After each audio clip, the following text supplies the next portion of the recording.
సుపరిపాలనలో తొలి అడుగు ఇంటింటికి టీడీపీ కార్యక్రమంపై ఏపీ ముఖ్యమంత్రి నారా చంద్రబాబు నాయుడు ప్రారంభించి దిశానిర్దేశం చేశారు. ఈ కార్యక్రమంలో తెలుగుదేశం పార్టీ శాసనసభ్యులు, పార్లమెంటు సభ్యులు, టీడీపీ నాయకులు, కార్యకర్తలు పాల్గొన్నారు.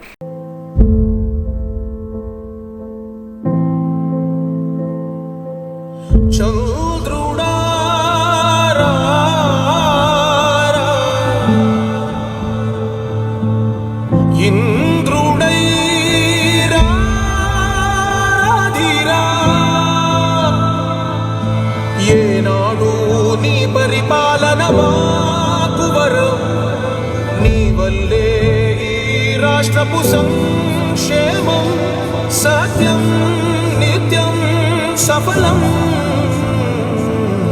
జనగణ మంగళదాయకుడా, ఘనమగు చరితల నాయకుడా, పలుతరములు మము పరిపాలించర స్వామికుడా, నవయుగ మేధో సైనికుడా, సమయము తెలియని సేవకుడా, యువన వ్యాంధ్రకు ప్రగతిని చూపర సాధకుడా, వైతాళికుడా.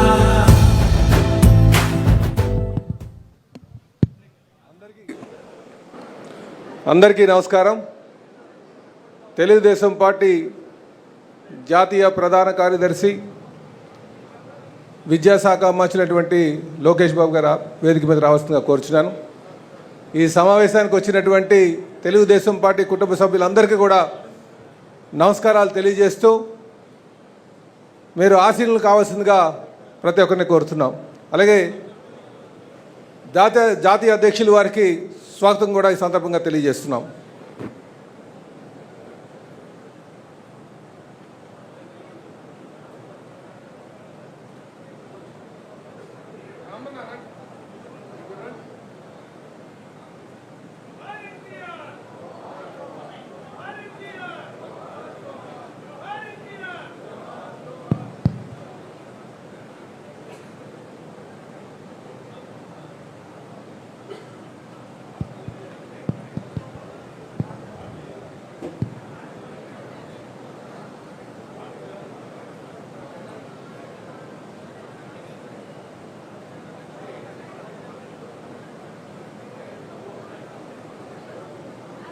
ఎన్టీఆర్ ఎన్టీఆర్ ఎన్టీఆర్ తెలుగుదేశం తెలుగుదేశం తెలుగుదేశం నారా చంద్రబాబు నాయుడు గారి నాయకత్వం, నారా చంద్రబాబు నాయుడు గారి నాయకత్వం, నారా చంద్రబాబు నాయుడు గారి నాయకత్వం.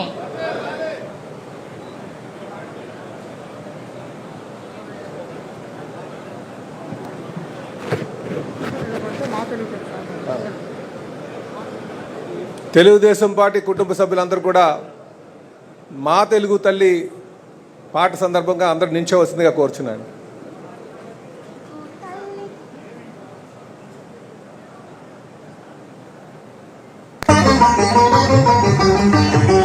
మా తెలుగు తల్లికి మల్లె పూదండ, మల్లె పూదండ, మా కన్న తల్లికి మంగళారతులు, మంగళారతులు, కడుపులో బంగారు కనుచూపులో కరుణ, చిరునవ్వులో సిరులు దొరలించు మా తల్లి. మా తెలుగు తల్లికి మల్లె పూదండ, మల్లె పూదండ, మా కన్న తల్లికి మంగళారతులు.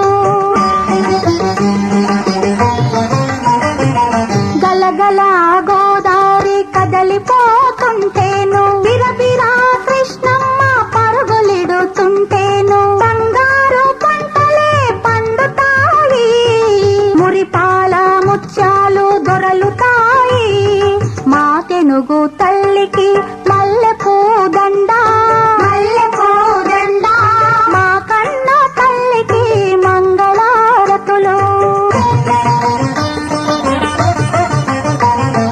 అమరావతి గుహల అపురూప శిల్పాలు, యాగయ్య గొంతులో తారాడు నాదాలు, తిక్కయ్య కలములో తీయందనాలు, నిత్యమై నిఖిలమై నిలచియుండేదాకా రుద్రమ్మ భుజశక్తి, మల్లమ్మ పతిభక్తి, తిమ్మరు సుధీయుక్తి, కృష్ణరాయల కీర్తి, మా చెవుల రింగుమని మారు మ్రోగేదాకా, మా చెవుల రింగుమని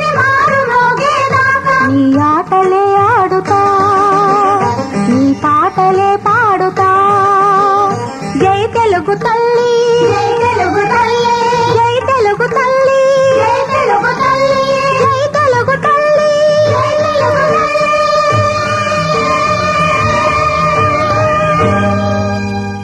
తల్లి దేశం జై జై తెలుగుదేశం జై తెలుగుదేశం వర్ధిల్లాలి వర్ధిల్లాలి వర్ధిల్లాలి వర్ధిల్లాలి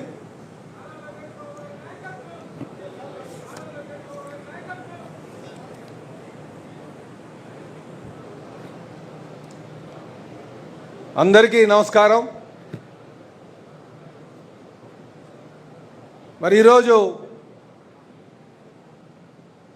సుపరిపాలనలో తొలి అడుగు సందర్భంగా ఏర్పాటు చేసుకున్నటువంటి ఈ విస్తృత స్థాయి సమావేశానికి ముఖ్య అతిథిగా విచ్చేసినటువంటి తెలుగుదేశం పార్టీ జాతీయ అధ్యక్షులు ముఖ్యమంత్రి గారైనటువంటి శ్రీ నారా చంద్రబాబు నాయుడు గారికి, అలాగే వేదిక మీద ఆశీర్వటువంటి తెలుగుదేశం పార్టీ జాతీయ ప్రధాన కార్యదర్శి విద్యాశాఖ మార్చినటువంటి లోకేష్ గారికి, వేదిక ముందు ఉన్నటువంటి జోనల్ కోఆర్డినేటర్స్కి, పార్లమెంట్ అధ్యక్షులకు, పార్లమెంట్ సభ్యులకు, శాసన మండలి సభ్యులకు, శాసన సభ్యులకు, ఇన్ఛార్జెస్కి, తెలుగుదేశం పార్టీ కుటుంబ సభ్యులందరికీ కూడా స్వాగతం తెలియజేస్తూ, మరి ఈరోజు సుపరిపాలన అందిస్తూ సుమారు సంవత్సరం కాలం పూర్తయినటువంటి సందర్భంలో, అలాగే నాకు రాష్ట్ర అధ్యక్షుడిగా పదవి ఇచ్చి సుమారు ఒక వసంతం పూర్తయినటువంటి సందర్భం. మరి ఈ సందర్భంలో రాష్ట్ర అధ్యక్షుడు అంటే కేవలం గౌరవం ఒకటే కాదు, ఇది బాధ్యతతో కూడుకున్నది అనే విషయాన్ని గత సంవత్సరంగా నేను తెలుసుకున్నటువంటిది. కీర్తిశేషులు నందమూరి తారక రామారావు గారు స్థాపించినటువంటి ఈ పార్టీకి రాష్ట్ర అధ్యక్షులుగా నియమించి, ఒక బీసీ అభ్యర్థిని నియమించి బీసీలందరికీ కూడా గౌరవించినటువంటి జాతీయ అధ్యక్షులు వారికి నేను మనస్ఫూర్తిగా ధన్యవాదాలు తెలియజేసుకుంటున్నా. అలాగే ఈ ఏడాది కాలం పాటు ప్రతి కార్యకర్తని నాయకుంటూ ముందుకు వెళ్ళాం. ఇంకనూ సమన్వయం చేసుకుంటూ అందరూ మన్నలు పొందే విధంగా ముందుకు వెళ్తామని చెప్పి ఈ సందర్భంగా తెలియజేస్తున్నా. అలాగే ఈరోజు మనకి ఒక స్థిరమైన నాయకత్వం, ఒక దృఢమైన నాయకత్వం జాతీయ అధ్యక్షులు శ్రీ నారా చంద్రబాబు నాయుడు గారి ద్వారా, యువ నాయకులు లోకేష్ బాబు గారి ద్వారా మనకుంది. మొన్న జరిగినటువంటి మహానాడు చూసుకుంటే కేవలం నాయకులే కాదు, కార్యకర్తలందరితో సమన్వయం చేసుకుని ఎంతటి కార్యక్రమమైనా సరే విజయం చేయొచ్చనడానికి అదొక నిదర్శనం. అలాగే ప్రభుత్వాన్ని, పార్టీని సమన్వయం చేస్తూ మొన్న చేసినటువంటి వైజాగ్లో చేసినటువంటి యోగాంధ్ర, సాక్షాత్తు ప్రైమ్ మినిస్టర్ గారే అటు చంద్రబాబు నాయుడు గారి కోసం, లోకేష్ గారి కోసం క్యాబినెట్లో మాట్లాడినటువంటి విధానం, ఇంత దృఢమైన నాయకత్వం, స్థిరమైన నాయకత్వం ఉంది కనుక మనం అందరం కూడా స్థిరంగా మనం ఆలోచన చేసి మనం 2029 లక్ష్యంగా ముందుకు వెళ్లాల్సినటువంటి అవసరం ఉంది. అలాగే ఈరోజు చాలామందికి మనం చైర్మన్లుగా, డైరెక్టర్స్గా, పార్టీ కోసం కష్టపడినటువంటి వారికి అటు శాసనసభ్యులుగా, శాసన మండలి సభ్యులుగా, పార్లమెంట్ సభ్యులుగా మనం పదవులు ఇచ్చాం. వాళ్ళకి ఈరోజు మనకి చిన్న చిన్న లోపాలు ఉండొచ్చు, కానీ పార్టీ ఇచ్చినటువంటి పదవుల్ని సద్వినియోగం చేసుకుంటూ కేవలం అలంకారప్రాయంగా కాకుండా 2029 లక్ష్యంగా ఒక స్థిరమైనటువంటి ఆలోచన చేస్తూ ముందుకు నడవాలని చెప్పేసి ఈ సందర్భంగా నేను కోరుతున్నాను. అలాగే ఈ ప్రపంచంలో ఏ కుటుంబంలోనైనా సరే లోపాలు ఉంటాయి. లోపాలు లేకుండా ముందుకు వెళ్ళడం సాధ్యపడదు. కానీ ఈరోజు లోకేష్ బాబు అన్ని లోపాలని సరిదిద్దుతూ ప్రతి కార్యకర్తని తన కన్న బిడ్డలాగా చూసుకుంటూ ముందుకెళ్తున్నటువంటి తీరు, ఎవరికైనా అన్యాయం జరిగితే ఖచ్చితంగా వాళ్ళ పక్షాన్ని నిల్చొని వారికి సముచిత స్థానం కల్పించే వరకు కూడా మేము ముందుకు వెళ్తామని చెప్పేసి ఈ సందర్భంగా తెలియజేస్తున్నాం. అందుకే మనం 2029 లక్ష్యంగా చేసుకుని ముందుకు వెళ్ళాల్సినటువంటి అవసరం ఉంది. ఈ సుపరిపాలనని ఇంకా మనం అందించాల్సినటువంటి అవసరం ఉందని చెప్పి ప్రతి ఒక్కరికి తెలియజేస్తున్నాం. అలాగే మనం మన పార్టీతో పాటు ఎన్డీఏ పార్ట్నర్స్ కూడా ఉన్నారు. ఎన్డీఏ పార్ట్నర్సు చెప్పాలంటే మనం ఒక పెద్దన్న పాత్ర పోషించాల్సిన అవసరం ఉంది. మనకి సుమారు 1 కోటి కార్యకర్తలు ఉన్నారు, రిజిస్టర్డ్ కార్యకర్తలు. మనం జాతీయ అధ్యక్షులు గారు ఇచ్చినటువంటి ఏ పదవైనా సరే అది ఎన్డీఏ పార్ట్నర్స్తో కాన్ఫరెంటింగ్ నేచర్ కాకుండా సమన్వయం చేసుకుంటూ మనమే ఒక పెద్దన్న పాత్ర పోషించాలని చెప్పేసి ప్రతి ఒక్కరికి కూడా ఈ వేదిక మీద నుంచి కోరుతున్నా. కనుక మనం వాళ్ళతో సమన్వయం చేసుకుంటూ వాళ్ళకి అండగా ఉంటూ అలాగే మన కార్యకర్తలను కాపాడుకుంటూ వాళ్ళకి అన్ని వేళగా అండగా ఉంటూ ముందుకు నడవాలని చెప్పేసి ఈ సందర్భంగా మిమ్మల్ని అందరినీ కోరుతున్నాం. ఇదే కాకుండా గత ఏడాదిగా మన సంస్థాగత నిర్మాణం చేసుకోవాలని చెప్పేసి అనేక మార్లు టెలికాన్ఫరెన్స్లు తీసుకున్నాం. ఇటు యూనిట్స్ విషయంలో కావచ్చు, బూత్ ఏజెంట్స్ విషయంలో కావచ్చు, బూత్ యూనిట్ క్లస్టర్ ఆ కమిటీలు వేసుకోవడంలో, అలాగే జిల్లా బాడీ వేసుకోవడంలో, కేఎస్ఎస్ వేసుకోవడంలో. కానీ ఇంకా మనం సుమారు 37 నియోజకవర్గాలు 50% కన్నా తక్కువ చేసినటువంటి పరిస్థితి. ఇవి త్వరితగతిన సంస్థాగత నిర్మాణం చేయాల్సినటువంటి అవసరం ఉందని చెప్పి తెలియజేస్తున్నాను.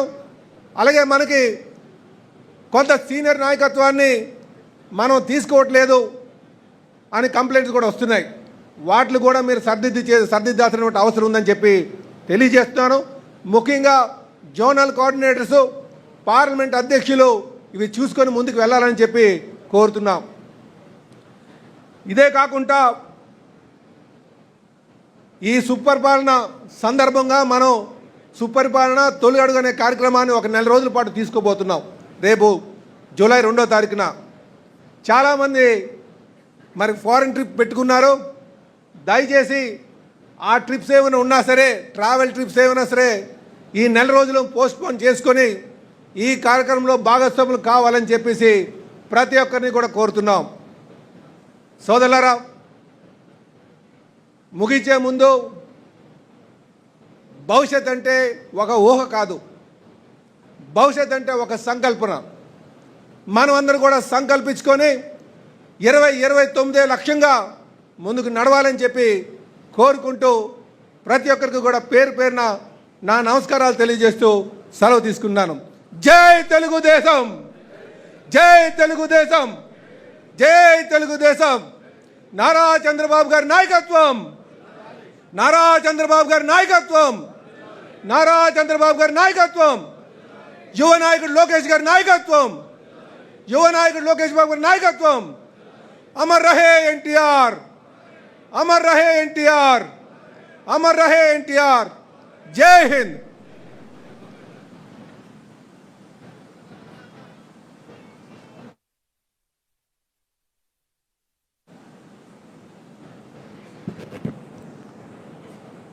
మరి పెద్దలు తెలుగుదేశం పార్టీ జాతీయ అధ్యక్షులు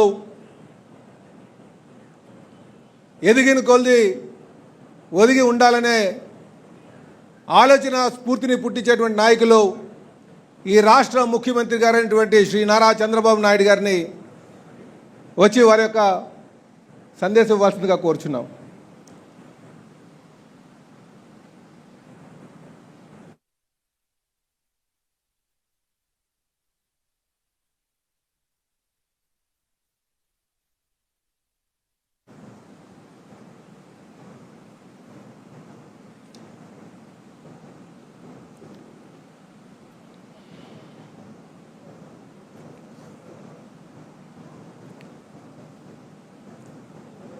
తెలుగుదేశం పార్టీ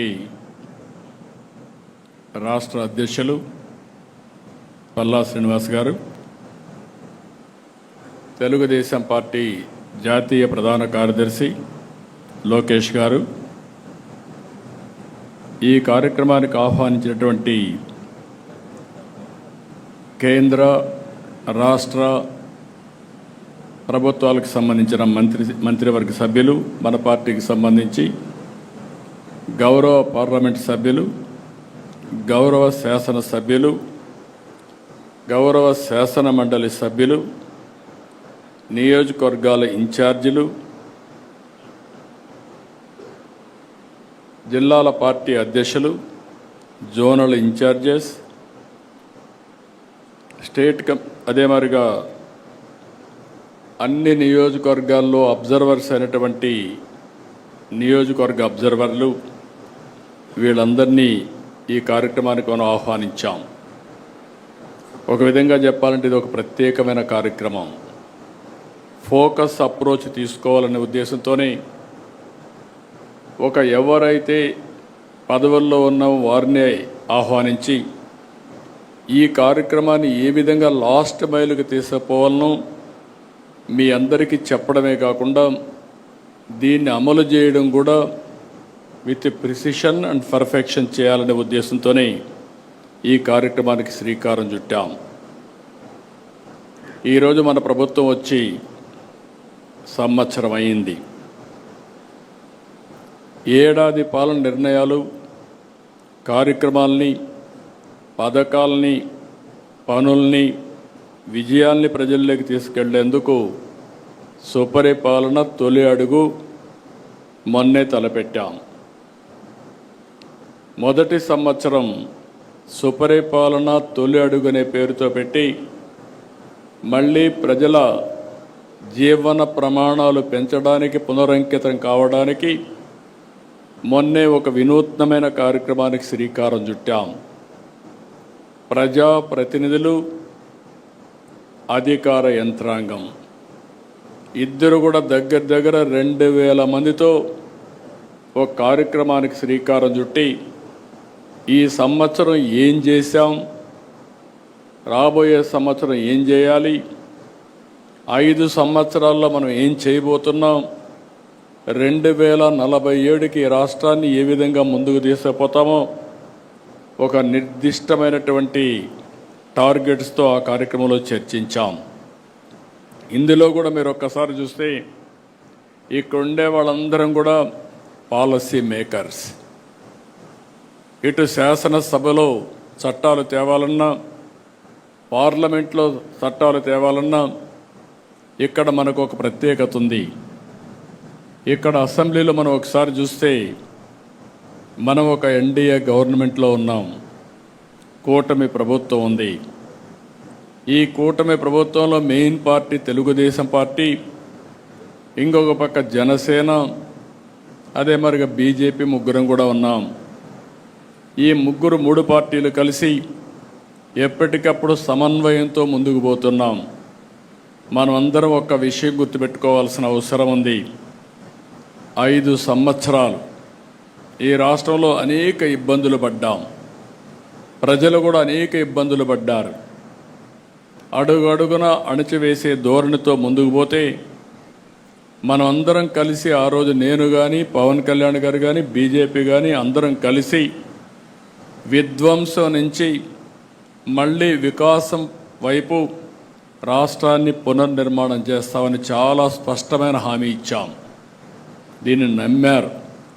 నమ్మడమే కాదు, నేను రాజకీయాల్లో చూస్తే తెలుగుదేశం పార్టీ అనేక సందర్భాల్లో ఒక దిగ్విజయాల్ని సాధించాం. కానీ అవన్నీ కంపేర్ చేసుకుంటే 94% స్ట్రైక్ రేటుతో మొన్న ఎన్నికల్లో అఖండ విజయాన్ని సాధించి పెట్టారంటే అది మన మీదుండే నమ్మకం అని మరొక్కసారి మీ అందరికీ విజ్ఞప్తి చేస్తున్నా. ఆ నమ్మకాన్ని, ప్రజల్ని, ఆశల్ని, యాస్పిరేషన్స్ని కాపాడుకోవాల్సిన బాధ్యత మన పైన ఉంది. ఏ ప్రభుత్వం అయినా సరే చేసిన పనులు చెప్పుకోవాలి. ఏ నాయకుడైనా సరే ప్రజల్లోకి వెళ్ళడంలో నామోషి పడకూడదు. పదే పదే మీరు ఎంత తిరగగలిగితే అంత మీరు రాణించే పరిస్థితి ఉంటుంది. ప్రజలకు మీరు ఎంత అందుబాటులో ఉంటే ప్రజలు మిమ్మల్ని ఆదరించే పరిస్థితి వస్తుంది. ఈ విషయం మనం గుర్తుపెట్టుకోవాలి. పని చేయడం ఒక ఎత్తు, ప్రజలకు అందుబాటులో ఉండడం ఇంకొక ఎత్తు. మనం చేసిన పనులు పదే పదే ప్రజలకు చెప్పడం కూడా ఇంకొక విధానం. అదే సమయంలో కొన్ని పనులు కాకపోతే ఎందుకు కాలేదో చెప్పడం కూడా మన బాధ్యత. ఇంకొక పక్క మీరు గుర్తుపెట్టుకోవాల్సింది, ఏదైతే ఈరోజు ప్రజా సమస్యల్ని పరిష్కారం చేస్తూ ప్రజల్లో ఒక తృప్తిని మనం చూడాల్సిన అవసరం ఉంది. ఇంకొక పక్క భవిష్యత్తు పైన ఒక భరోసా, ఒక నమ్మకాన్ని కల్పించవలసిన బాధ్యత మనందరిపైన ఉంది. ఇవి రెండూ రావాలంటే మనం చేసే పనుల మీద ఆధారపడుతుంది, నాయకుడి యొక్క విశ్వాసం పైన ఆధారపడుతుంది. ఈ విషయం కూడా మీరు గుర్తుపెట్టుకోవాలి. మొన్న ఎన్నికల్లో ఎన్ని విన్యాసాలు చేసినా, ఎన్ని దౌర్జన్యాలు చేసినా నిలబడుకున్నాం, పోరాడాం, సఫర్ అయ్యాం. కానీ ప్రజలు మేమున్నామని అండగా నిలబడి, మొన్న చూస్తే నేను నా చరిత్రలో చాలా ఎన్నికలు చూశాను, కానీ ఫస్ట్ టైం మొన్న ఎన్నికలు నేను చూస్తే ఎక్కడ కూడా వీలైనంత వరకు తప్పులు చేయకుండా స్ట్రాటజీలో ముందుకు పోయాం. అలయన్స్ దగ్గర నుంచి, అభ్యర్థుల ఎంపిక దగ్గర నుంచి నిర్మోహమాటంగా అందరికీ చెప్పవలసిన విషయాలు చెప్పాం.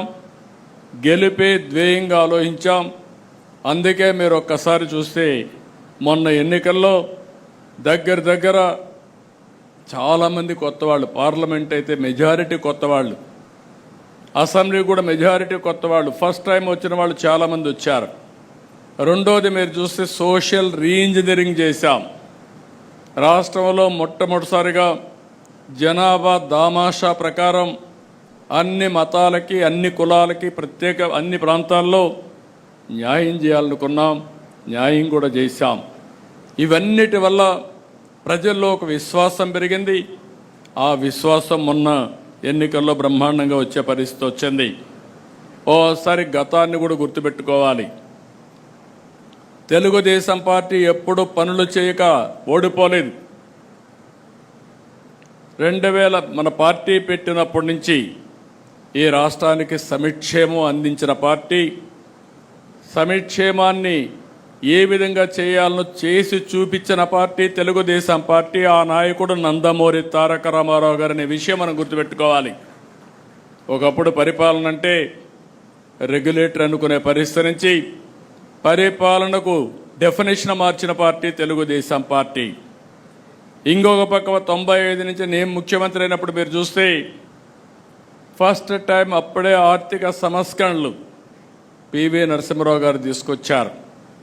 ఆర్థిక సంస్కరణలు అందిపుచ్చుకొని సెకండ్ జనరేషన్ రిఫార్మ్స్ అమలు చేశాం. మిడ్-90s 94-95 ప్రాంతంలో ఇంటర్నెట్ రెవల్యూషన్ వచ్చింది. దాన్ని ఫస్ట్ అడ్వాంటేజ్ తీసుకున్నది మనమే తీసుకున్నాం. ఇవన్నీ కలిసి వచ్చి ఈరోజు మన అభివృద్ధికి ఒక మారుపేరుగా, ఒక వ్యక్తిత్వానికి మారుపేరుగా మనం ముందుకు పోయే పరిస్థితికి వచ్చాం. అదే సమయంలో మీరు చూస్తే నేను పదే చెప్పాను 95 CBN అని. నిర్మోహమాటంగా చెప్పేవాడిని. తప్పులు చేసిన వాళ్ళకి క్లియర్గా చెప్పడం, అదే మరి ఏ అధికారి తప్పు చేసినా క్లియర్గా చెప్పడం. ఒకవేళ అధికారి చెప్తే కూడా మారకపోతే, ఎవరైనా మారకపోతే వాళ్ళపైన చర్య తీసుకోవడం నేను చేసిన పని. దానివల్ల బ్రహ్మాండమైన ఫలితాలు వచ్చాయి. 99 నుంచి పనులు చేశాం. అదే సమయంలో రాజకీయాలు మర్చిపోయాం, ప్రజలకు చెప్పలేకపోయాం. ఎప్పుడు కూడా మీరు గుర్తుపెట్టుకోవాల్సింది, చేసే పనిని ఎప్పటికప్పుడు ప్రజల దగ్గరికి తీసుకుపోవడం, ఏదైనా ప్రజల మనోభావాలకు భిన్నంగా ఉంటే ఎప్పటికప్పుడు కరెక్ట్ చేసుకుంటూ ముందుకు పోవాల్సిన అవసరం ఉంది. 2014-19 విభజన తర్వాత మీరు ఒక్కసారి చూస్తే ఆ రోజు చాలా అనుమానాలు కూడా ఉన్నాయి ప్రజల్లో. ఆ రోజు ప్రజలు ఆలోచించింది, ఆదాయం వచ్చే ప్రాంతాలు తెలంగాణకి వెళ్ళాయి, మనకు జీతాలు వస్తాయా, పింఛన్లు వస్తాయా, ఆదాయం ఎక్కడి నుంచి వస్తుందని చెప్పి బాధపడితే 5 సంవత్సరాలు ఎవ్వరికి ఇబ్బంది కలగకుండా అభివృద్ధిలో కానీ సంక్షేమంలో కానీ భారతదేశంలో నెంబర్ 1గా చేశాం. కానీ ఈ పరుగు పందెంలో మనం రాజకీయాలు మర్చిపోయాం, మనం చేసింది చెప్పలేకపోయాం. చాప కింద నీరుమారిగా మన మీద వ్యతిరేకత చెప్పి అబద్ధాలు చెప్పి వాళ్ళు గెలిచే పరిస్థితికి వచ్చారు. అందుకని నేను మిమ్మల్ని అందరినీ కోరేది, ఈరోజు ఒక ప్రత్యేకమైన కార్యక్రమం ఇచ్చాం. ఫస్ట్ ఇయర్ ఇక్కడుండే అందరం కూడా ఈ 1 మంత్లో పార్టీ యంత్రాంగం, ప్రజాప్రతినిధులు కలిసి ఎవ్రీ ఇంటికి వెళ్ళి ఎన్నికల ముందు ఏ హామీలు ఇచ్చాం, ఈరోజు ఏ హామీలు మనం నెరవేర్చామో చెప్పే బాధ్యత మనందరిపైన ఉంది. దాని మీద ఒక యాక్షన్ ప్లాన్ తయారు చేసుకోవడానికే ఈ కార్యక్రమం పెట్టామని చెప్పి కూడా నేను మీకు తెలియజేస్తున్నా. ఈరోజు మనం చూస్తే ఏడాది క్రితం అంతా అయోమయం, గందరగోళం, ఎటు చూసినా చీకటి, 10 లక్షల కోట్ల రూపాయల అప్పులు, దెబ్బతిన్న వ్యవస్థలు, నిర్వీర్యమైపోయిన సంస్థలు, అతి దారుణమైన పరిస్థితి. నేను 4వసారి సీఎం అయ్యాను. గతంలో కూడా కొన్ని ఇబ్బందులు ఉన్నాయి, కానీ ఇన్ని ఇబ్బందులు, ఇంత విధ్వంసం నా జీవితంలో ఎప్పుడూ చూడలేదు. అంటే కేంద్రం ఇచ్చే డబ్బులు సెంట్రలీ స్పాన్సర్డ్ స్కీమ్స్లో 95 ఇస్తే 95 కూడా డీఫంక్ట్ అయిపోయినాయి. ఇచ్చిన డబ్బుల్ని డైవర్ట్ చేసే పరిస్థితికి వచ్చారు. నిన్న అర్బన్ డెవలప్మెంట్ రివ్యూ చేస్తా ఉంటే మెప్మా నిధులు కూడా కేంద్రం ఇచ్చిన డైవర్ట్ చేస్తే మీరు అది ఖర్చు పెట్టి యూసీ ఇవ్వండి, అప్పుడే డబ్బులు రిలీజ్ చేస్తామనే పరిస్థితికి వచ్చారు.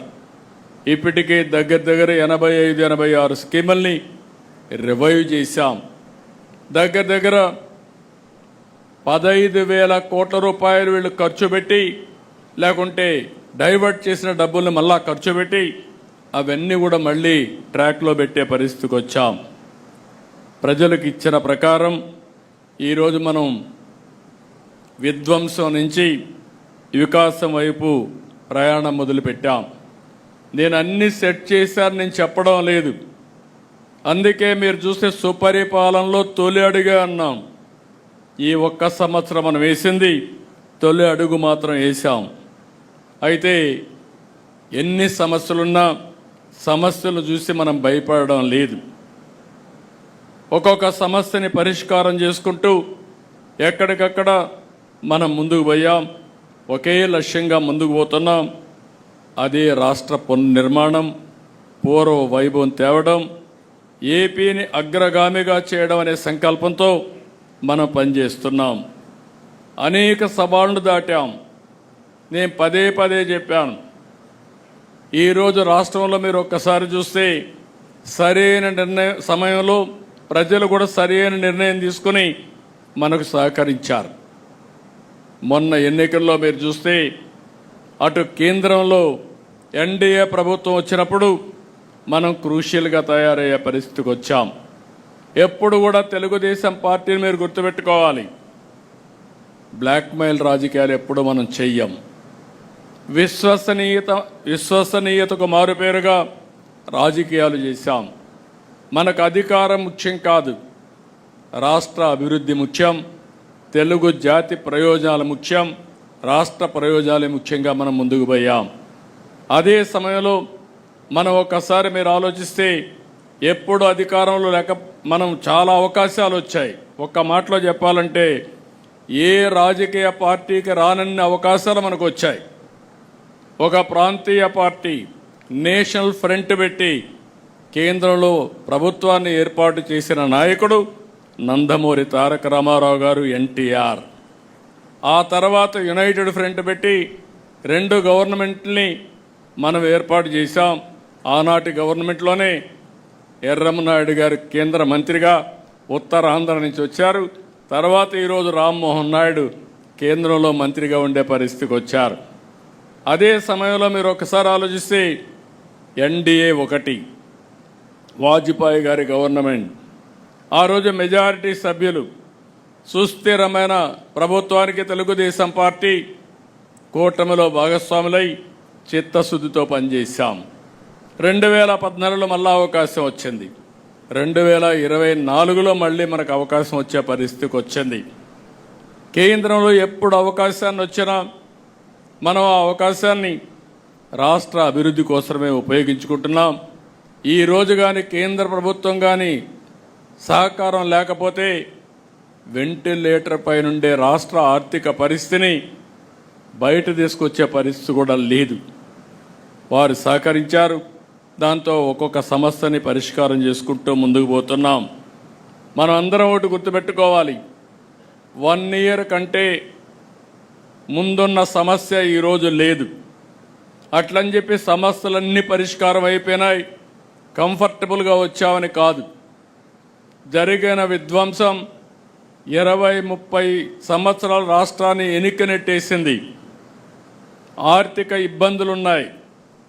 ఇక్కడ కూడా మీరు అందరూ ఒకటి గుర్తుపెట్టుకోవాలి, దక్షిణ భారతదేశంలో అన్ని రాష్ట్రాల కంటే మంది విభిన్నమైన పరిస్థితి. రాష్ట్ర విభజన వల్ల స్ట్రక్చరల్ ఛాలెంజెస్ వచ్చాయి. అంటే ఒకప్పుడు మీరు చూస్తే, ఈరోజు తెలంగాణ చూస్తే రాష్ట్ర ఆదాయంలో లేకుంటే అభివృద్ధిలో 67% సర్వీస్ సెక్టర్. ఎక్కడైతే 67% సర్వీస్ సెక్టర్ ఉంటే రాష్ట్రానికి ఆదాయం ఎక్కువ వస్తుంది. వాళ్ళ రాష్ట్ర ఆదాయంలో జీఎస్టీపీ నుంచి 9.3% ఆదాయం రాష్ట్రానికి వస్తుంది. అదే మన దగ్గర 46% సర్వీస్ సెక్టర్, అగ్రికల్చర్ 35%.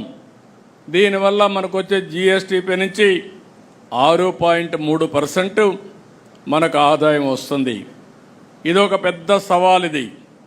దీనికోసమే మన సర్వీస్ సెక్టర్కి ప్రాధాన్యత ఇవ్వాలి, ఇండస్ట్రీకి ప్రాధాన్యత ఇవ్వాలి, అగ్రికల్చర్ని కూడా ముందుకు తీసుకుపోవాల్సిన అవసరం ఉంది. అదే సమయంలో 1924 జరిగిన విధ్వంసం రాష్ట్రాన్ని మళ్ళీ తిరిగి కోలుకోలేని దెబ్బతీసింది. ఇవన్నీ కూడా 2 కరెక్ట్ చేసుకుంటూనే మనం ముందుకు పోతున్నాం.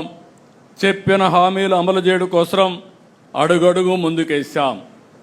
64 లక్షల మందికి పింఛన్లు, 34 వేల కోట్ల రూపాయలు ఒక్క సంవత్సరంలో ఇచ్చాం. మనం ఇది చెప్పకపోతే ప్రజల్లో కూడా అర్థం కాకపోవచ్చు. 4,000, 6,000, 10,000, 15,000 రూపాయలు పింఛన్లు ఇచ్చే ఏకైక ప్రభుత్వం భారతదేశంలో ఒక్క తెలుగుదేశం ప్రభుత్వం, ఒక్క ఆంధ్రప్రదేశ్ రాష్ట్రం ఒకటే. మనలో నియర్గా కూడా ఎవరు లేని పరిస్థితి ఉంది. ఈ విషయం మీరు గుర్తుపెట్టుకోవాలి.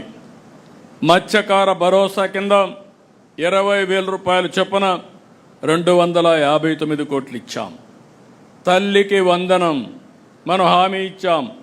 ఎంతమంది పిల్లలుంటే అంతమంది పిల్లలకి ఇస్తామని చెప్పి 67,27,164 మంది విద్యార్థులకి 10,000 కోట్ల రూపాయలు ఇచ్చే ప్రభుత్వం తెలుగుదేశం ప్రభుత్వం ఒకేసారి.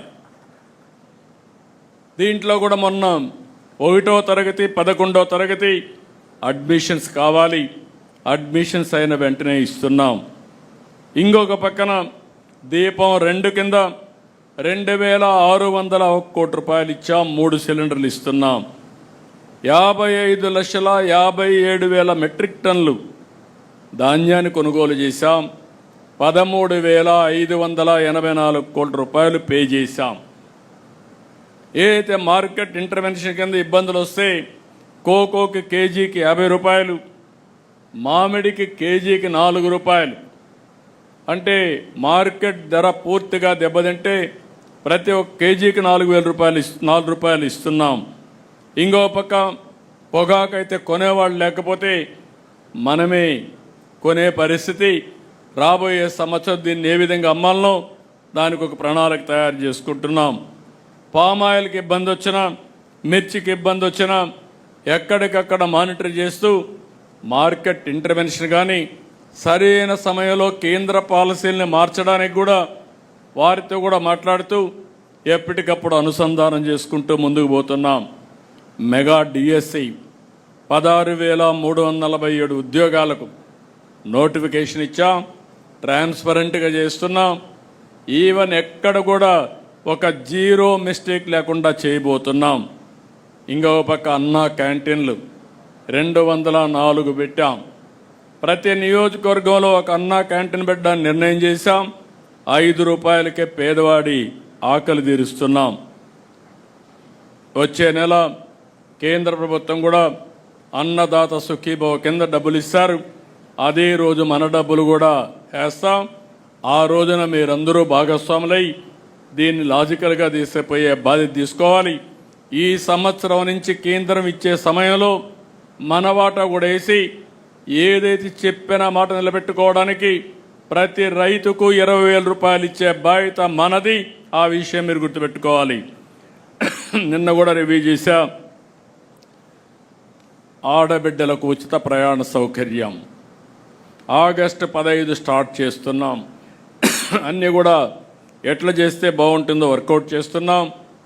ఇవన్నీ కూడా చేసి ఏమాత్రం ఇబ్బంది లేకుండా ఆగస్టు 15 నుంచి ఉచిత బస్సు ప్రయాణ సౌకర్యాన్ని కల్పిస్తాం. అర్చకులకు 15,000, నాయీ బ్రాహ్మణులకు 25,000, పాస్టర్లకు 5,000, ఇమాములకు 10,000, మౌజన్లకు 5,000 హానరోరియం పెంచాం. ఇంకొక పక్కన మీరు ఒకసారి చూస్తే వేద విద్యార్థులకు 3,000 రూపాయలు, జూనియర్ లాయర్లకు 10,000 రూపాయలు వేతనంగా ఇస్తున్నాం. ఇసుక పాలసీ తెచ్చాం. మద్యం పాలసీ మార్చి జే బ్రాండ్లు లేకుండా చేశాం. అయితే ఇక్కడ నేను ఒకటే విషయం మీకు చెప్తున్నాను.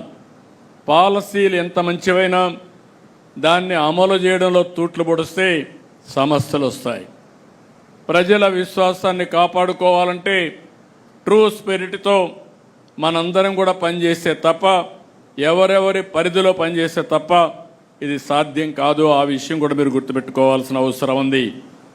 అమరావతి 15,000 కోట్ల రూపాయలు శాంక్షన్ చేశాం. మిగిలిన ఆర్థిక సమస్యలతో సంబంధాలు పెట్టుకుని వాళ్ళందరిది కూడా డబ్బులు తీసుకొచ్చి అన్నీ కూడా పనులన్నీ ట్రాక్లో పెట్టాం. పోలవరం 12,500 కోట్ల రూపాయలు కేంద్రం ఇచ్చింది. రాబోయే 1.5 ఇయర్లో పూర్తి చేసి ఎట్టి పరిస్థితిలో 2027 నాటికి జాతికి అంకితం చేసే బాధ్యత ఈ ప్రభుత్వాన్ని. స్టీల్ ప్లాంట్కి 11,400 కోట్ల రూపాయలు ఇచ్చారు. 4-5 నెలల్లోనే విశాఖపట్నం స్టీల్ ప్లాంట్ ఒకప్పుడు అగమ్య గోచరంలో ఉండే ప్రాజెక్ట్ని ఈరోజు మీరు చూస్తే లాభాలు బాట నడిపించే పరిస్థితి తీసుకొస్తున్నాం. ఇంకో పక్క ఓర్వకల్లు కొప్పర్తి 5,000 కోట్ల రూపాయలు ఖర్చు పెట్టి అక్కడ ఇన్ఫ్రాస్ట్రక్చర్ పెట్టాం. నక్కపల్లి ఫార్మా ఇండస్ట్రీ కోసం ఇన్ఫ్రాస్ట్రక్చర్ ప్రాజెక్ట్ వచ్చింది. అదే మరి కృష్ణపట్నంలో క్రిస్ సిటీకి కూడా పనులు ప్రారంభమైనవి, ముందుకు పోతున్నాయి. ఈ విషయంలో ఇంకొక విషయం మీరు గుర్తుపెట్టుకోవాలి. ఈరోజు వాట్సాప్ గవర్నెన్స్ వచ్చింది. ఐటీ మంత్రి గారు వాట్సాప్ గవర్నెన్స్ తీసుకొచ్చి ఇప్పటికే దగ్గర 500 సర్వీసెస్ ఆన్లైన్లో ఇస్తున్నాం. ఆగస్టు 15 నాటికి 703 సర్వీసులు ఆన్లైన్లో పెట్టి ఎవ్వరు కూడా ఆఫీస్కి వచ్చే పని లేకుండా పూర్తిగా సర్వీస్ అన్నీ ఆన్లైన్లో ఉంటాయి. దీనివల్ల కరప్షన్ చాలా వరకు కంట్రోల్ అవుతుంది. ప్రజలకు కూడా ఎలాంటి ఇబ్బందులు లేకుండా పరిపాలన ఇచ్చే అవకాశం ఉంటుంది. ఇక్కడ మీరు ఒక్కసారి గుర్తుపెట్టుకుంటే ఎందుకంటే టెక్నాలజీ పెరిగింది. ఆ రోజు నేను హైదరాబాద్లో హైటెక్ సిటీతో ఐటీ ప్రారంభించాం, ప్రమోట్ చేశాం. ఇప్పుడు క్వాంటమ్ వ్యాలీ పెట్టి క్వాంటమ్ కంప్యూటింగ్తో ఆర్టిఫిషియల్ ఇంటెలిజెన్స్కి శ్రీకారం చుట్టాం. దీనికి తొలి అడుగు భారతదేశంలో టెక్నాలజీ ప్రభుత్వంలో వాడకంలో నెంబర్ 1గా ఆంధ్రప్రదేశ్ ఉంటుంది. దాంట్లో అనుమానం లేదని మరొకసారి మీ అందరికీ విజ్ఞప్తి చేస్తున్నా. ఇంకో పక్కన చాలామంది సర్వేలు కూడా మీరు ఫాలో అవుతూ ఉంటారు, కన్ఫ్యూజ్ చేస్తూనే ఉంటారు. తెలుగుదేశం పార్టీ కంటే బెస్ట్గా సర్వేలు చేయించుకునే వాళ్ళు ఎవరు ఉండరని నా నమ్మకం. నేను ఒక్క సర్వే పైన ఆధారపడను. అనునిత్యం అనేక విధాలుగా సమాచారం వస్తూనే ఉంటుంది. క్యూఆర్ కోడ్ మొదలుకొని డిజిటల్ పెనిట్రేషన్ మొదలుకొని క్యాపీ మీరు ఏ సర్వేలన్నా ఎవరేం చెప్పినా వాళ్ళది ఒక సర్వే. వాళ్ళందరివి కలిసి నేను డేటా అనలిటిక్స్ చేసుకొని ఏది వాస్తవం, క్షేత్రస్థాయిలో ఏమనుకుంటున్నారో రియల్ టైంలో తెప్పిస్తున్నానని చెప్పి కూడా నేను మీకు తెలియజేస్తున్నా. అది మీ అందరితో షేర్ చేసుకుంటాను. నేను ఒకటే విజ్ఞప్తి చేస్తున్నా, మనం ఏమనుకుంటున్నాం అనేది కాదు, ప్రజలు మనల గురించి ఏమనుకుంటున్నారో అది ముఖ్యం. ఒక వ్యక్తి మీద కానీ ఒక ప్రభుత్వం మీద కానీ అది అనునిత్యం కానీ మనం తెప్పించుకోగలిగితే మనం తప్పులు చేయడం మానేస్తాం. నేను ఆ విషయంలో కూడా చూస్తున్నాను. ఏ నాయకుడు ఏ విధంగా పనులు చేస్తున్నాడు. ఒక ఆయన బాగా పనులు చేస్తాడు, అంతకంటే ఎక్కువ చెడ్డ పేరు తెచ్చుకుంటాడు. ఒక ఆయన తక్కువ పనులు చేస్తాడు, ఎక్కువ మంచి పేరు తెచ్చుకుంటాడు. ఒక ఆయన చేసిన పని కరెక్ట్గా చెప్పుకోగలుగుతున్నాడు, దానివల్ల ఫలితాలు మెండుగా వస్తున్నాయి. ఇలాంటి డిఫరెంట్ మోడల్స్ ఉన్నాయి. ఈరోజు ప్రభుత్వంలో కానీ పార్టీలో కానీ రెండు పక్కల మీరు ఒకసారి చూస్తే క్షేత్రస్థాయి నుంచి రాష్ట్ర స్థాయి వరకు ఎప్పటికప్పుడు అధ్యయనం చేసి దాన్ని కరెక్టివ్ మెజర్స్ కూడా తీసుకుంటున్నాం.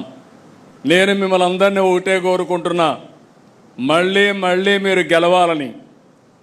మీరు ఓసారి తెలుగుదేశం పార్టీ ఒక కుటుంబం, బీ క్లియర్. ఈరోజు ఎర్రమనాయుడు గారు ఆ రోజు పార్టీకి పనిచేస్తే ఈరోజు రామ్మోహన్ నాయుడు గారు కేంద్ర మంత్రి అయ్యారంటే అది కుటుంబ వ్యవస్థని పదే నేను చెప్తున్నా, అదే చేస్తున్నామని చెప్పి మీ అందరికి విజ్ఞప్తి చేస్తున్నా. బాలయోగి ఉన్నప్పుడు, ఆయన చనిపోయినప్పుడు హరీష్ అయితే చాలా చిన్నవాడు. తర్వాత బాలయోగి చనిపోయిన తర్వాత ఆయన పెద్ద అయిన తర్వాత చదువుకున్న తర్వాత మళ్ళీ ఎతికి ఆయన తీసుకొచ్చి ఎంపీ చేసిన పార్టీ తెలుగుదేశం పార్టీ. అది కుటుంబ బాంధవ్యం అంటే. First of all A party అయినా సరే, ఏ ప్రొఫెషన్ అయినా సరే దానికి కొన్ని నామ్స్ ఉంటాయి. అలాంటి ఉన్నప్పుడు ఎవరైతే పార్టీకి సిన్సియర్గా ఉంటారో, ప్రజాసేవకు అంకితమై పనిచేస్తారో అలాంటి కుటుంబాలని గుర్తుపెట్టుకొని ఎక్కడికక్కడ మనం ముందుకు పోవాల్సిన బాధ్యత మన మీద ఉంటుంది. అప్పుడే సస్టైనబిలిటీ వస్తుంది, స్టెబిలిటీ వస్తుందని చెప్పి కూడా నేను మీకు తెలియజేస్తున్నా. అదే సమయంలో మేము ఉంటాం, వారసత్వం ఉంది, మేము పనిచేయం, మీ ఇష్టం అంటే నమస్కారం తప్ప వేరే మార్గం లేదు. హ్యాండ్ హోల్డింగ్ ఇస్తాం, మిమ్మల్ని గుర్తిస్తాం, గౌరవిస్తాం. అదే సమయంలో దాన్ని నిలబెట్టుకోవాల్సిన బాధ్యత కూడా ఉంటుంది. ఈ విషయం కూడా మీరు గుర్తుపెట్టుకోవాల్సిన అవసరం ఉంది. ఈరోజు మనందరం ఎప్పుడు కూడా ఎన్నికలు లాస్ట్ 1 year ఆలోచిస్తూ ఉంటారు. 4 ఏళ్ళు పట్టించుకోకుండా లాస్ట్ 1 year క్యాంపెయిన్ చేస్తే, లేకుంటే మనం ఏదో చెప్తే ప్రజలు నమ్మడానికి సిద్ధంగా లేరు. అందుకే మొదటి సంవత్సరం నుంచి చిన్న పొరపాట్లుంటే కరెక్ట్ చేసుకుంటాం. మన పాలసీ నిర్ణయాలు ఏవైనా తప్పుంటే అవి కూడా సరిదిద్దుకుంటాం. మన పరిపాలనా విధానంలో ఏమైనా లోటుపాట్లుంటే అవి కూడా కరెక్ట్ చేసుకుందాం. మన ప్రవర్తనలో కూడా ప్రజలకు నచ్చని విషయాలు, మన కార్యకర్తలకు నచ్చని విషయాలుంటే అవి కూడా కరెక్ట్ చేసుకుందాం. కడాన మీరు ఒకటి గుర్తుపెట్టుకోవాలి, రైట్ పాత్ అనేది ఒకటే, ట్రూత్ అనేది ఒకటే. ప్రజలు మెచ్చాలి, కార్యకర్తలు ఆమోదించాలి.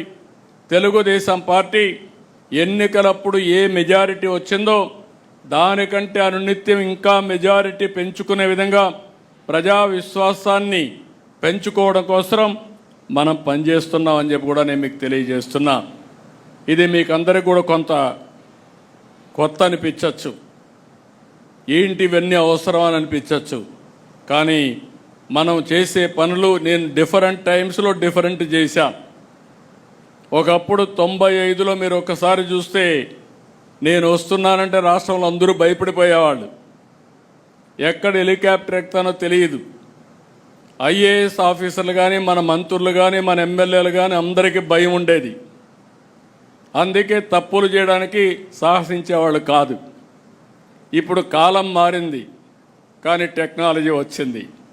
మీకు పదే పదే సమాచారం తీసుకొని చెప్పకపోతే మీరు వినకపోతే మీరే కాదు అధికార యంత్రాంగం కూడా ఏ విధంగా ప్రజాహితం కోసం పనులు చేయాలనో అవి మాత్రం తప్పవని మరొక్కసారి తెలియజేస్తున్నా. నిన్నే స్టార్ట్ చేశాను. ఇప్పటికే 4 ఎమ్మెల్యేలు పిలిపించి మాట్లాడాను. 1-to-1 మాట్లాడుతున్నా. అవసరమైతే ప్రతిరోజు 1 గంట పెట్టుకుంటా. ఒక 4 మీతో మాట్లాడతా. నిర్మోహమాటంగా మీకు చెప్తా. మీరు చెప్పింది వింటా. మళ్ళీ నేను గైడ్ చేస్తా. మారితే శుభం, మారకపోతే మనం ఏ విధంగా ముందుకు పోవాల్సిన అవసరం ఉంది. ఈ విషయం కూడా నేను చాలా స్పష్టంగా ఉన్నా. మొహమాటం లేదు, ఎవరి విషయంలో మొహమాటం లేదు. నా విషయంలో కూడా చెప్తున్నా. నా కార్యకర్తలు ఎక్కడ నా కాన్స్టిట్యూన్సీ తప్పులు చేసినా వాళ్ళని పక్కన పెట్టడం తప్ప చెప్పిన తర్వాత మార్చుకునే విధానంతోనే ముందుకు పోతామని చెప్పి కూడా నేను మీకు తెలియజేస్తున్నా. ఇంకొక పక్క నేను ఎప్పుడూ మాట్లాడుతున్నా పాజిటివ్ పాలిటిక్స్, క్లీన్ పాలిటిక్స్. ఇది ఎప్పటికీ శాశ్వతంగా గుర్తింపు ఉంటుంది. ఈ విషయం మీరు గుర్తుపెట్టుకోవాలి. ఈ దేశంలో ఎవరు మాట్లాడుండరు. 2000 రూపాయలు రద్దు చేయాలని ఆ రోజు చెప్పా, 1000 రూపాయలు రద్దు చేయాలని ఆ రోజు చెప్పా. ఈరోజు 500 రూపాయలు కూడా రద్దు చేయాలని చెప్తున్నాను. ఎవరి దగ్గర డబ్బులుంటే సేవా కార్యక్రమాలు చేసి మంచి పేరు తెచ్చుకోండి, కానీ ఎన్నికల్లో ఓట్లు కొనడం అనేది చాలా బాధాకరం. 5 సంవత్సరాలు పనులు చేసి 4000 రూపాయలు నెలకు పింఛనిచ్చి, 6000 రూపాయలు పింఛనిచ్చి, 10,000 రూపాయలు పింఛనిచ్చి, 15,000 ఇచ్చి ఊరూరుకు రోడ్డు వేసి ఎలక్షన్లు వస్తే మళ్ళీ డబ్బులు ఇవ్వాలి అనే ఆలోచన రావడం చాలా బాధాకరం. దీని నుంచి మార్చాలి, రిఫార్మ్స్ కూడా రావాలి. అదే సమయంలో పదే చర్చ కూడా జరగాల్సిన అవసరం ఉంది. నీతివంతమైన పాలన రావాలంటే, సుపరిపాలన రావాలంటే ఎవరైతే మెరుగైన సేవలు అందిస్తారో, ఎవరైతే ప్రజలకు అందుబాటులో ఉంటారో వాళ్ళకి ప్రజలు ఓట్లేసే పరిస్థితి రావాలి. కానీ ఓసారి అనిపిస్తుంది, చాలామంది చూశారు, డబ్బులతోనే గెలిచేడుగా ఉంటే మనం గెలవం. మొన్న ఎన్నికల్లో కూడా అవతల వాళ్ళు మనకంటే ఎక్కువ ఖర్చు పెట్టినా 11 సీట్లే వచ్చాయి. అంటే అక్కడ డబ్బులు పనిచేయమని తేలిపోయింది.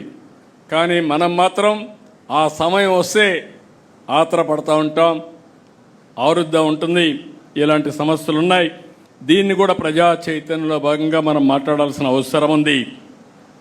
అందుకని ఆదర్శవంతమైన రాజకీయాలు చేద్దాం, అభివృద్ధి రాజకీయాలు చేద్దాం. మళ్ళీ వైకుంఠపాడి వద్దని పదే ప్రజలకు కూడా చెప్పాలి. పైకి ఎక్కడం, మళ్ళా కిందికి పడడం, మళ్ళా సరిచేయడం, మళ్ళీ దీన్ని అధ్వానమైన పరిస్థితి అవ్వడం, ఇది కరెక్ట్ కాదు. ఇది కూడా మనం చేయాల్సిన అవసరం ఉంది. కంటిన్యూటీ ఆఫ్ గవర్నెన్స్ చాలా ముఖ్యం. ఇది ఇంటర్నేషనల్గా చూడండి, దేశంలో చూడండి. ఈరోజు మన సింగపూర్ చూస్తే 60 సంవత్సరాలుగా ఒకే పార్టీ 4 ప్రధానమంత్రులు. సింగపూర్ ఆ స్థాయికి రావడానికి కారణం ఆ రాష్ట్రంలో రాజకీయ విధానం, సుస్థిరమైన పాలన, సమర్థవంతమైన విధానాలని చెప్పి కూడా నేను మీకు తెలియజేస్తున్నా. మన దేశంలో మనం చూస్తున్నాం, గుజరాత్ 25 ఏళ్ళ నుంచి ఒకే పరిపాలన, ఒకే పార్టీ. యూపీ. మొన్నటి వరకు యూపీలో రౌడీజం, మాఫియాలు, ఈరోజు రౌడీజం పోయింది, మాఫియాలు పోయినాయి, అభివృద్ధి జరిగే పరిస్థితి వస్తూ ఉంది. లా అండ్ ఆర్డర్ కంట్రోల్ చేసే పరిస్థితికి వచ్చారు. 11 సంవత్సరాలుగా ప్రధానమంత్రి నరేంద్ర మోడీ గారు వాళ్ళ మోడల్ని రామ్మోహన్ నాయుడు గారు మధ్యాహ్నం మాట్లాడినప్పుడు చెప్తారు, అనునిత్యం అందరూ పనులు చేస్తూనే ఉంటారు. మన చంద్రశేఖర్ గారు ఉన్నారు, వాళ్ళు డ్యూటీ వేస్తూ ఉంటారు. ప్రజలతో అనుసంధానం కావడం దినచర్యలో ఒక భాగంగా పెట్టుకుని ముందుకు పోయే పరిస్థితి వచ్చారు.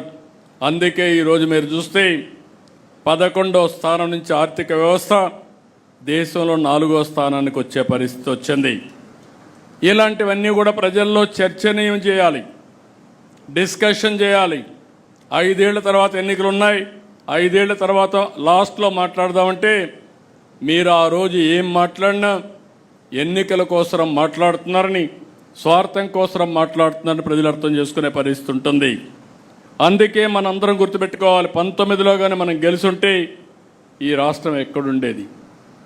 2004లో అప్పుడు గెలుసుంటే తెలుగు జాతి ఏ స్థాయికి వెళ్ళేదో మనం గుర్తుపెట్టుకోవాల్సిన అవసరం ఉంది.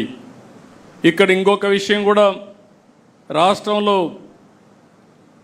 గడిచిన ప్రభుత్వం తెచ్చినటువంటి బ్యాడ్ ఇమేజ్ అంతా కూడా క్లీన్ చేయాలంటే చాలా సమయం పడుతుంది. అయితే మన మీద ఒక నమ్మకం ఉంది, ఒక విశ్వాసం ఉంది, ఒకప్పుడు ట్రాక్ రికార్డు ఉంది. అందుకే ప్రజలు ముందుకొచ్చి పెట్టుబడులు పెట్టడానికి కూడా ఉత్సాహాన్ని చూపించారు. ఈరోజు మీరు చూస్తే గడిచిన 1 ఇయర్లో 9,34,000 కోట్ల రూపాయలు పెట్టుబడులు వచ్చాయి, ఒప్పందాలు చేశాం. దీనివల్ల 8,50,000 మందికి ఉద్యోగాలు వస్తాయి.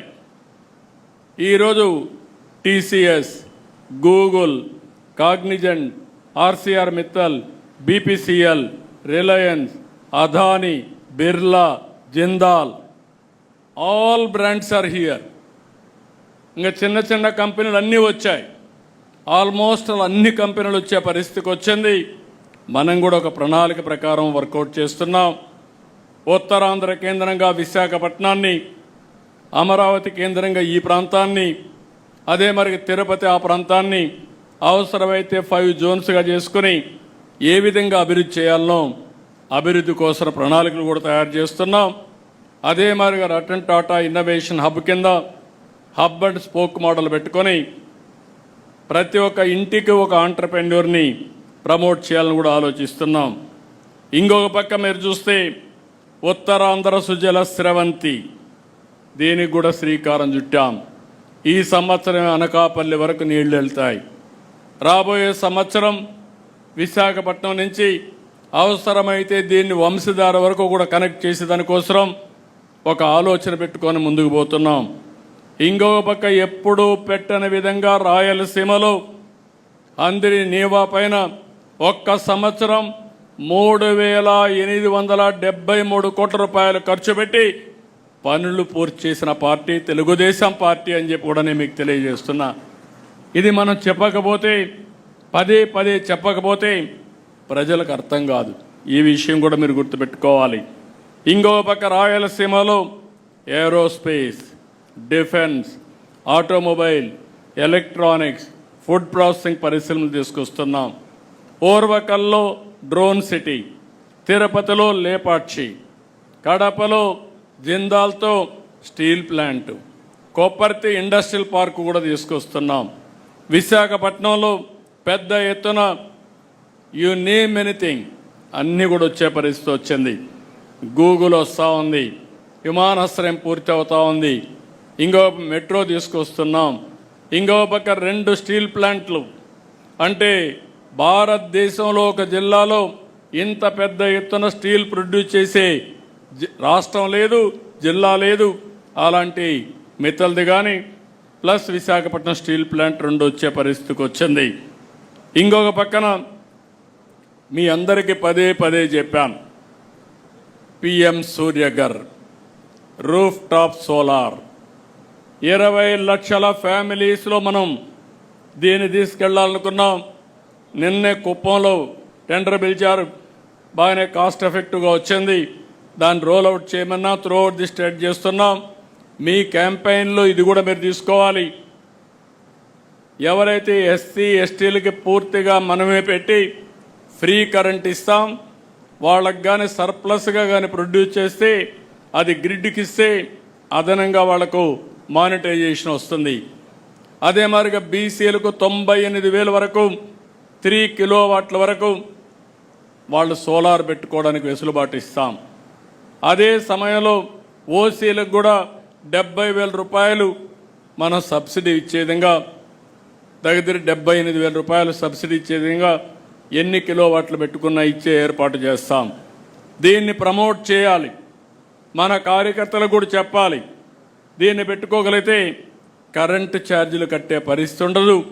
అవసరమైతే అదనంగా ఉత్పత్తి అయితే ఈవీ వెహికల్స్కి ఛార్జింగ్ చేసుకునే అవకాశం కూడా వస్తుంది. కుసుమ్ కూడా పెట్టాం.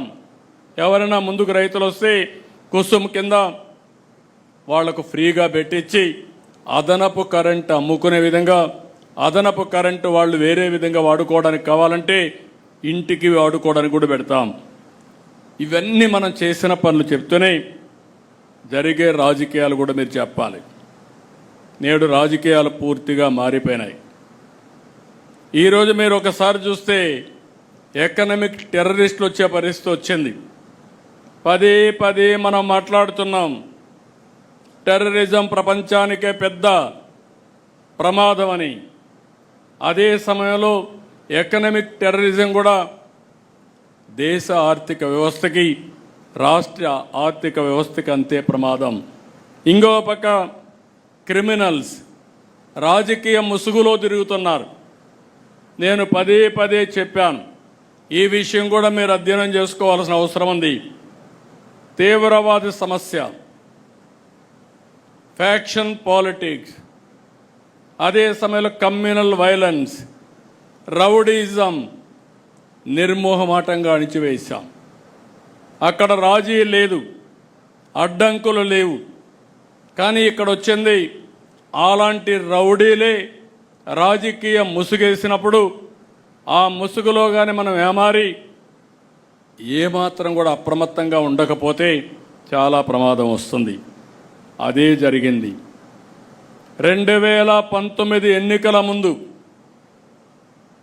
వివేకానంద రెడ్డి హత్య ఒక ఉదాహరణ. ఆ రోజు నేనే ముఖ్యమంత్రి, ఇప్పుడే నాయకులందరూ ఉన్నారు. ఎన్నికల్లో చాలా బిజీగా ఉన్నాం సీట్లు పంపిణీలో.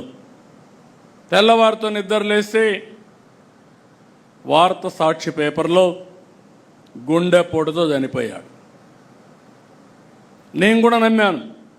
నేను ఎప్పుడు ఒక అనుమానంగా చూస్తాను, ఏ విషయం మీరు చెప్పినా చెవిలో పెట్టుకుంటూనే ఇంకొక చెవిలో ఆలోచిస్తూ ఉంటాను, ఇది చెప్పింది కరెక్టా లేదా అని వెరిఫికేషన్ చేసుకుంటాను. అలాంటి నేను వెరిఫికేషన్ చేసుకోకుండా నమ్మా. టైం పాస్ అయింది. డెవలప్మెంట్స్ ఎప్పుడూ మీకోసరం నా కోసరం ఆగవు. ఈ విషయం కూడా మీరు గుర్తుపెట్టుకోవాలి. ఇది ఒక కేస్ స్టడీ మీ మనసుల్లో ఉండాలి. తెల్లవారితో ఇది జరిగింది. ఎవరైతే చేసిన వ్యక్తులు జాగ్రత్తగా ఉన్నారు, ప్రణాళికలు రచించుకుంటున్నారు, మనం మాత్రం కంట్రోల్ చేయాల్సిన వ్యక్తులం ఏమరపాటుకు గురయ్యాం. ఏమరపాటుకు గురవుతానే అక్కడి నుంచి మీరు చూస్తే తీరిగ్గా హైదరాబాద్ నుంచి కారు వచ్చాడు. ఆయన కుమార్తె అడిగింది పోస్ట్ మార్టం చేయమని. అప్పటికే బాక్స్ కూడా రెడీ అయిపోయింది. అంటే అతి దారుణంగా చంపేసి మెదడంతా బయట వచ్చే విధంగా గొడ్డలతో నరికి రూము బాత్రూమ్ అంతా బ్లడ్ అయిపోయి దాన్నంతా కడిగి బాక్స్లో పెట్టి ఆ బాడీని కూడా ఎక్కడికక్కడ కుట్లేసి మళ్ళీ గుడ్లు కప్పేసి అంత్యక్రియలు చేయడానికి సిద్ధమైపోయే పరిస్థితికి వచ్చారు. అప్పుడు తీసుకుపోయి పోస్ట్ మార్టం చేస్తే ఇమ్మీడియట్గా ఇది గొడ్డలు వేయటం తేలిన 5 నిమిషాల్లో మాట మార్చేసి నా తండ్రి చనిపోయాడు, ఈరోజు మా బాబాయిని కూడా చంపేశారు, నేను అనాథ అయిపోయానని చెప్పితే ఈ రాష్ట్రం నమ్మింది, మనం మోసపోయాం.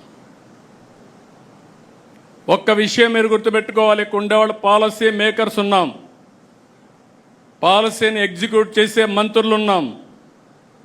ఆ రోజు కానీ మనకు ఆలోచన వచ్చి కరెక్ట్గా 1 గంట 2 గంటలు అక్కడ అన్నీ వదిలిపెట్టండి, 2 గంటలు మనం ఆలోచించి అప్పటికప్పుడే మొత్తం రికార్డ్స్ అన్ని సీజ్ చేసి దోషులను కానీ అరెస్ట్ చేసుంటే మనం ఓడిపోయేవాళ్ళం. ఆ తమ్ముళ్ళు ఎమ్మెల్యేలు మీరు గుర్తుపెట్టుకోవాలి.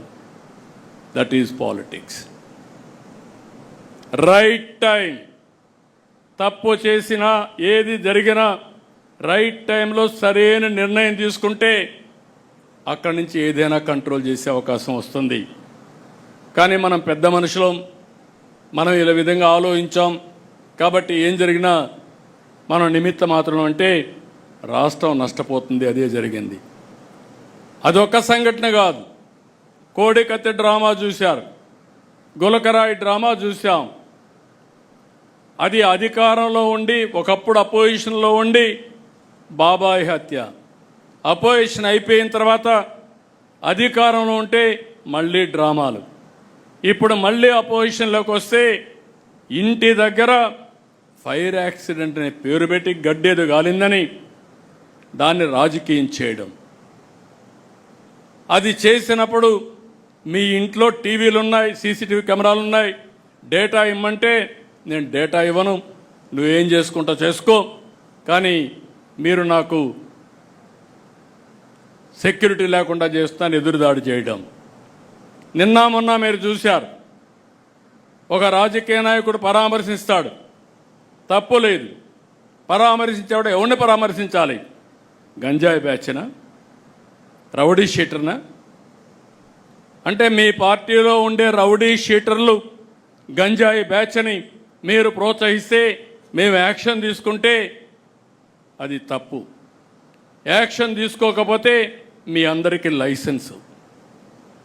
రాష్ట్రం అంతా వెళ్ళి ఇష్టానుసారంగా 3 సంవత్సరాల ఆడబిడ్డలపైన అత్యాచారాలు చేస్తూ ఉంటే వీళ్ళని వదిలిపెట్టాలా? వదిలిపెట్టకుండా ఫర్మ్ యాక్షన్ తీసుకుంటే పోలీసులు ఎక్సెస్గా బిహేవ్ చేస్తున్నారని మాట్లాడతారు. అది అయిన తర్వాత మీరు చూశారు, రెండోది నేరుగా గుంటూరు సత్తెనపల్లిలో మీరు జరిగింది చూస్తే ఎంత దారుణంగా జరిగిందో ఒక్కసారి మీరు గుర్తుపెట్టుకోండి. కారులో పోతూ కారు కింద hit and run, hit and go, చక్రాల కింద మనిషి పడిపోతే మనమైతే దారిలో ఉంటే పక్కన యాక్సిడెంట్ అయితే నిలబెట్టి ముందు వాళ్ళని హాస్పిటల్కి పంపించి పరామర్శించి టైం ఉంటే మనమే తీసుకుపోయి హాస్పిటల్కి పంపించిన తర్వాత మళ్ళా ప్రయాణం కొనసాగిస్తాం, ఎంత అర్జెంట్ అయినా. అది సోషల్ రెస్పాన్సిబిలిటీ. అలాంటిది నీ కారు కింద పడిపోతే కనీసం పట్టించుకోకుండా తీసి బయట పారేసి వెళ్ళిపోయిన సందర్భాన్ని మనం చూస్తే, తిరిగి ఇదే కారులో జరిగిందని ఎవిడెన్స్ వచ్చిన తర్వాత, పేపర్ ఉందని, టీవీ ఉందని ఎదురుదాడి చేసే పరిస్థితి వస్తే ఎక్కడికి పోతున్నాం రాజకీయాలు? అంటే ఎలాంటి కరుడు గట్టినటువంటి వ్యక్తి ఎలాంటి నేర రాజకీయాలు చేస్తూ సమాజాన్ని అతలాకుతలం చేస్తూ ఉంటే తిరిగి ఆడబిడ్డలపైన హత్యలు జరుగుతున్నాయి, రోడ్డు యాక్సిడెంట్లు జరుగుతున్నాయి, లేకుంటే రౌడీజం జరుగుతూ ఉంది, దొంగతనాలు జరుగుతున్నాయంటే దానికి మనం జవాబుదారీతనంగా ఉండాలి. అందుకే నేను చెప్పాను, టెక్నాలజీ కూడా ఉపయోగిస్తున్నాం.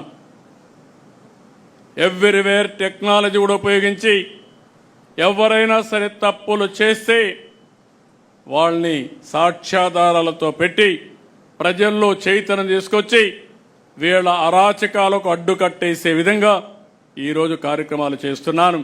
నాకు కావాల్సింది ఒకటే గుర్తుపెట్టుకోండి, public safety is most important. ఎవడైనా సరే తప్పు చేస్తే అలాంటి వారిని కఠినంగా శిక్షించి లా అండ్ ఆర్డర్ కాపాడడం తెలుగుదేశం పార్టీ బాధ్యత, ఎన్డీఏ బాధ్యత. ఆ విషయం వీళ్ళు గుర్తుపెట్టుకోవాల్సిందిగా మరొక్కసారి కోరుతున్నా. ప్రజలకు కూడా ఈ విషయాలు తెలియాల్సిన అవసరం ఉంది. కులం పేరుతో రెచ్చగొడతారు, మతం పేరుతో రెచ్చగొడతారు. ఒక పాస్టర్ హైదరాబాద్ నుంచి బయలుదేరి వచ్చి తాగుతూ వచ్చి కడాన యాక్సిడెంట్ చనిపోతే ప్రభుత్వం చంపేసిందని పెడతారు, పోలీసులు చంపేశారని పెడతారు. నేను సమాచారం ఇమ్మంటాను, సాక్ష్యాలు ఇమ్మంటాం, సమాధానం చెప్పరు. వెనకుండే రాజకీయాలు చేస్తారు. ఇలాంటి నీతి మాలిన రాజకీయాలు చేస్తే రాజకీయ ముసుగు తీసి నేరస్తులను నేరస్తులుగానే ట్రీట్ చేస్తామని మరొకసారి మీ అందరికీ విజ్ఞప్తి చేస్తున్నా. ఇక్కడ మీకు కూడా గుర్తుపెట్టుకోవాల్సింది, ఎప్పుడు కూడా అబద్ధం అనేది చాలా పవర్ఫుల్. ఇది నిజం గడప దాటేసరికి అబద్ధం ఊరంతా చుట్టొస్తుంది. ఆ అబద్ధం మీకే అనుమానం వచ్చేస్తుంది, నేను నిజం చెప్తున్నానా లేకపోతే నేను కూడా మోసపోయానా అని అనుమానం కలిగే పరిస్థితి వస్తుంది. అందుకే ప్రతి ఒక్కరు కూడా అప్రమత్తంగా ఉండడమే కాకుండా మీకు ఎన్ని పనులున్నా వాస్తవాన్ని ప్రజలకు చెప్పడంలో, పదే పదే చెప్పడంలో మీరు చొరవ తీసుకోవాల్సిందిగా నేను మిమ్మల్ని కోరుతున్నా. ఎందుకంటే మీరు అందరం గుర్తుపెట్టుకోవాలి, ఈ దేశ రాజకీయాల్లో ఇది కొత్త అలవాటు, పోకడ. ఏ రాజకీయ పార్టీ పేపర్ పెట్టుకోలేదు, ఏ రాజకీయ పార్టీ టీవీ పెట్టుకోలేదు, ఏ రాజకీయ పార్టీ ఇంత బరిదిగించి డబ్బులు సంపాదించి ఆ డబ్బులతో మళ్ళా మేనేజ్మెంట్కి పోయే పరిస్థితులు లేరు. ఇలాంటివి వచ్చినప్పుడు అయితే ఇవి సర్వైవ్ అవుతాయని అనుకోను. ఆ పేపరే కాపాడితే, ఆ టీవీయే కాపాడితే 11 సీట్లు వచ్చేటివి కాదు. కానీ ప్రజల్లో కన్ఫ్యూజన్ చేయడానికి, లేకుంటే ప్రజల్ని మభ్యపెట్టడానికి పనికొస్తాయి. దీన్ని కూడా మనం అప్రమత్తంగా ఉండి ఏం చేయాలో చేయాల్సిన అవసరం ఉంది. ఇప్పుడు సోషల్ మీడియా కూడా వచ్చింది, ఇది మరీ ప్రమాదంగా ఉంటుంది. వ్యక్తుల యొక్క క్యారెక్టర్ని అసాసినేషన్ చేసే విధంగా, ఆడబిడ్డల యొక్క అన్ని విధాల అవమానం చేసే విధంగా కూడా సోషల్ మీడియా వచ్చే పరిస్థితి వస్తుంది. గౌరవంగా బతకాలంటే గౌరవంగా బతికే వాళ్ళని కూడా ఇబ్బంది పెట్టే విధంగా వస్తుంది. ఇది కూడా మనం గుర్తుపెట్టుకొని, ఓసారి వాళ్ళు తిట్టే విషయాలు చూస్తూ ఉంటే సోషల్ మీడియాలో నాకే 2 నిమిషాలు మనసు అతలాకుతలం అయిపోతుంది, ఏంట్రా అని. అలాంటివి వస్తాయి. అయితే ఇది యథార్థం అని గుర్తుపెట్టుకొని దీన్ని ఏ విధంగా హ్యాండిల్ చేయాలనో ప్రివెంటివ్ కానీ అదే మరి ఫర్మ్ యాక్షన్ కూడా మనం చేయాల్సిన అవసరం ఉందని చెప్పి కూడా నేను మీకు తెలియజేస్తున్నా. ఈ రోజుల్లో నెల రోజులు నేను బ్రాడ్గా మీకు ఇండికేషన్ ఇచ్చాను. 1 మంత్ నా దగ్గర నుంచి లాస్ట్ మైల్లో ఉండే కేఎస్ఎస్ వరకు అందరం కూడా పేరుకు మన వాళ్ళు ఉన్నారనేది కాదు. ఈ 1 మంత్ ఎవ్రీ గడప మనం తొక్కాల్సిన అవసరం ఉంది. ప్రతి ఒక్క వ్యక్తిని మనం కలవాల్సిన అవసరం ఉంది. ఈ కష్టకాలంలో ఎన్ని ఇబ్బందులున్నా ఆర్థిక వ్యవస్థని మళ్ళీ గట్టెక్కించడానికి ఏమేం చేశాం చెప్పాల్సిన అవసరం ఉంది. ఇన్ని కష్టాల్లో ఇచ్చిన మాట నిలబెట్టుకోవడానికి అనునిత్యం ఏ విధంగా పనిచేస్తున్నామో చెప్పాల్సిన అవసరం ఉంది. మీకు ఒక విషయం చెప్పి నేను ముగిస్తాను. ఇటీవల మనం మాట ఇచ్చాం, కేంద్ర సహకారం తీసుకుంటున్నాం, మన ఆర్థిక వనరులన్నీ కూడా సమీకరించుకుంటున్నాం.